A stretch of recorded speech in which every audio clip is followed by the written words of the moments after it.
So, welcome to part 2 of perspective drawings. As I've said before, these are 1-point perspectives, so they are all going off into the distance. This was my drawing, just black and white, and then I coloured it using Photoshop. You can see they're all going off into a point at the background there. Okay, and I used this example in the last video where all of these lines all head on off into this middle point. It's almost like a puzzle, isn't it? But you can see that all of these lines, even that line there, if that was going all the way along, it would still go to that point. Okay, so bear that in mind, and that this is 1-point perspective. So this is one of the areas of the school I took a photo. I did actually take photos of other areas as well. So this was in the Zambia block in our school, and that was a classroom that had a row of desks where I'm saying that all of the points would go off, and in fact the point would probably be off this, a little bit off the page. If you look at these, you'd line them up, they would be there. And just to help things out, I've put the lines over the top. You'd imagine the filing cabinet would be the same. All of these books, if you were to draw lines, they would be the same. And if you could see that window and the top section of the ceiling, that would all connect up. So it'd all come to a point, it'd probably be about there, if I had to guess. Okay, I've got another one here of the library, where again, it's quite nice because you've got all the bookshelves, they're all in a row. When they're in a row, it's really easy because obviously you can see, but it could be that that is slightly off. That's over there, this is over here, you know, but actually this really helps us out. So it makes it really obvious that it's up there. But even if that was over there, the lines would still correlate. It would still have an end point like that. Just to show you, I've done the same again. I haven't put all of the lines, but you can see, you can imagine that would be the same as well. So that's that. Finally, I've got one of the science classrooms, and I've got this example, and I've picked it because it's actually quite a complicated area when it comes to perspective, because it has all of these elements up on the side as well. And remember, the door and this ceiling, they would all get to a point, and the point would actually be there. Okay, you can see that. So I've had a go at recreating this, drawing this out myself. Now, obviously I've tried to do it as detailed as possible. So at the end, it is quite a detailed drawing. I don't necessarily expect everyone to get to that same level. I don't expect everyone to complete it to that much finish to it. It depends how much time you're going at your own pace, and it's whatever you are comfortable with. But I thought I would complete it just to show what is potentially possible with perspective drawing. So if I'm drawing this, those lines that I've put in on the computer, I've tried to replicate. Okay, so I've done those lines first of all, like that. I'm going to put this off to the side. Now, what I would do, if I'm looking at that, I would say, okay, well, the things I need to block out, first of all, the main things are these desks. They're probably the things that if I put those into my drawing, I can then work out where everything else goes.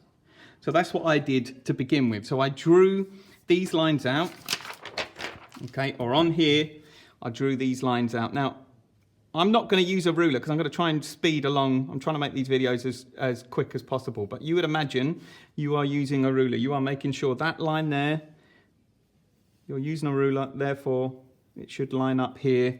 If you actually look, those were the two desks, but there is a sink and gas tap area here as well.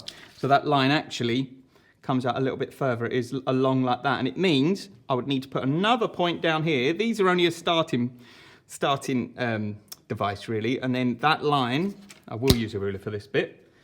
I would make sure my point is nice and clear, and I'd have to probably draw another line in like that, because that would be for that area there. Okay, don't know how well you can see that picture on your screen, but you'd imagine that those gas taps, the end of that area, you can see that one there and that one there, they line up and they go to the point. Okay, this one is a little bit off in terms of it doesn't line up with these, but it does. If I do that, it does line up with that point there. So we're putting an X there. Okay, so that's that. So for the purposes of time, I'm drawing these tables out. So this was the next step, and I've drawn just the surface areas out. Now, this is where it starts to get a bit complicated to look at, because it might be it gets confusing and you can't work out, okay, what lines do I need, what lines do I not need? The lines I know I do need, I have drawn darker. Okay, I know I need to add to them. So obviously this isn't a finished table. The table has legs that goes down like this, has another leg here. This area goes lower. This table, same again, legs like so. I'm drawing this really quickly. Legs like this, legs like that. And there are chairs and there are other areas. I'm not worrying too much about the chairs. I'm going to put those in right at the end. I'm worrying about blocking out the key areas. Okay, and then I know this is another desk. And if you look at this, it's actually a rower desk, and then that desk is actually, it's almost like an L there. I don't know if you can see, but that is a table facing the other way. So I'd have a table that would be like this. I would connect that line, and I'd have another table. This table would be at the end, like so. And then there'd be a row of tables along here. So that would finish there. That would finish along there, that would finish along there, and I would draw those out, and I would rub my lines out. So I've done that. So I've rubbed most of my lines out, and I've blocked those in. This I've just kept there just for my own peace of mind, but it could be at this point now, you might want to rub that out, but I would just keep that X, that cross. That is what you are, aiming for. And one tip I would say, if you're using a ruler, it is a lot easier if you use a clear ruler. If you use a plastic or metal ruler and you can't see through it, this task becomes a lot harder. If you have a clear ruler and a long ruler, it's no good using a shorter one. You want one that you can connect up and you can instantly see, okay, I know that works. I know this point here, I know that lines up for this table here, okay? So then what did I do next? Well, I thought, okay, well, I've blocked out enough of that area, but on the top of these gas tap points, there's this top block. So I drew those in. So those effectively, I'm not going to rub out, but I'm going to draw over the top. They are roughly this size here, like that. Draw one of them like that. So if you can see, that's that area there. And there are things like sinks. So I just drew in to my existing area, and this is where it will start to get complicated. How does that sink go? That sink actually goes like that. There's a bit of a lip that goes in there, and this point goes like that. And there is actually, later on, there is a tap here, but I drew those in last. There is a tap that goes over the top, this point here.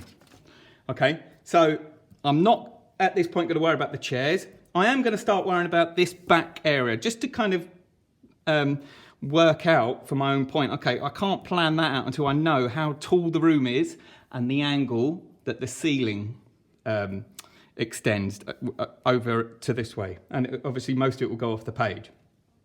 So again, I'll look at my picture and I say, okay, well at that point, then I could start building that out, almost like a cone effect, okay, from this point. So I'll draw that line in. That line will go round here. Something like that. I'll draw it really quickly. I'll then need to put this door in. Let's put this side by side. Need to draw that door in, and I might just start drawing like a cupboard area up there. If I draw that cupboard area along there, then that allows me to then think, okay, well then I'll worry about the filing cabinet and these other little bottom cupboards as well. But I'm just scoping out my area. Okay, so I know, well, if that fits in there, that fits in there, that gives me space to draw down here. Okay. I'm probably not going to worry about this back area, the whiteboards and anything yet. I'm just going to scope that area out, and I'm going to finish off doing these taps and these sinks. So that's what I've done. I've done that there. So you can see I've drawn those sinks in. I've drawn those block areas. Okay, I've still got my point, but at this point I probably would rub this out. Now, this area here, these are still straight lined. So I'd probably draw those lines in next. Okay, so probably roughly there'd be one there, like so. I'm doing this quickly. Okay, and you would probably think to yourself, okay, well, they are wood, so they are thicker, so they'd be like so. Okay, and then there would be items inside this shelving area. There are books and there are papers and there is stuff on top. So I would draw that out. And in fact, there is posters on the back wall. There are these piping areas. Okay, this is where I then start drawing this out. I finished that. That took me quite a long time, and I actually drew the chairs in. Now, I'm going to show you it in a minute, but what I want to say really is, if you want to stop at this point, and it's taken you, a long time to get to this point, that's fine. You are going to be picking a room in your home. It could be it only has one table, one or two tables. It could be it has a sofa, a television, and like a general shelving area or entertainment area. You want to draw that in. If you want to take a photo of your work, first of all, of your room that you are selecting, please do. But I want you to pick a room in your home, and I want you to block it out. Think of an angle where you can see a point you can see. Could be in your bedroom, you see the bed and your desk and your chair all going off into one direction. Okay, or it could be your lounge, as I say, where you've got furniture, chairs and sofas, maybe a coffee table, whatever it might be. Take a photo from an angle like this, where you can see the end of the room and you can see items all going off into the distance, okay?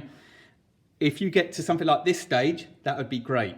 But just because I wanted to finish it, because I genuinely really enjoy sketching out these sorts of things, I've drawn it to that stage here. So if we look at the original, okay, we can see that, like so.